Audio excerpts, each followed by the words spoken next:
Yan ni Mar Gabriel. Mar, para mo! Nagtungo noong Biyernes sa tanggapan ng PNP Criminal Investigation and Detection Group sa Campo Crame ang ilan sa pamilya ng mga nawawalang sabungero.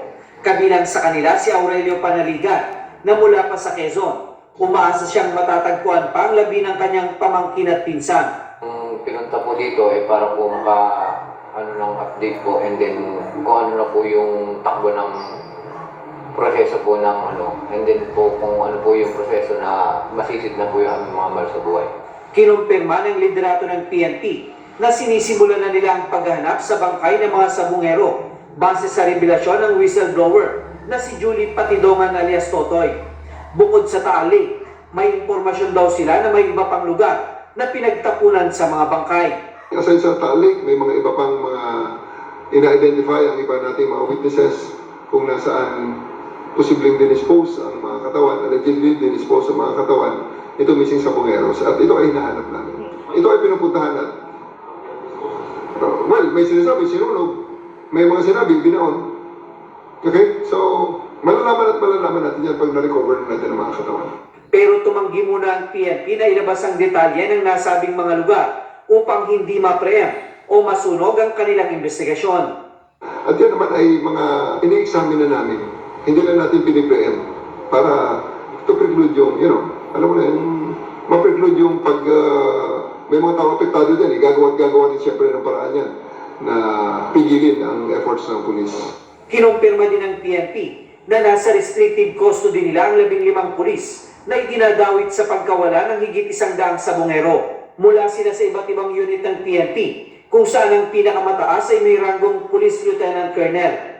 Pero ayon kay General Torre, maaari pang madagdagan ang listahan ng mga dawit sa krimen habang gumugulong ang investigasyon. Pag lumawak ang investigasyon, baka mas marami pa. At yun nga sinasabi namin, wala kaming sasantuhin dito, we will leave no stones unturned. Kahit na dumami, ang pinaka-importante rito is mabigyan ng hustisya ang mga biktima at pangalawa, ma-cleanse na rin ang organization, ang PNP, sa mga ganong klaseng mga personnel.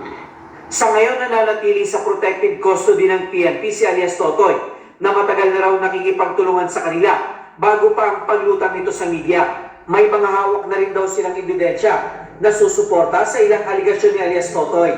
Kasama na rito ang umano'y mga petty cash voucher na patunay sa ibinabayad nila sa mga pulis na nagtrabaho sa utos ng itinuturong mastermind na si Charlie Atongang. Kami actually kumuha ng statement niya.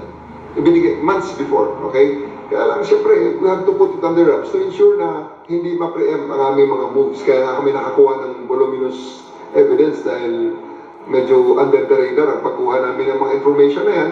Nag-follow up kami para masiguradong matibay ang kaso.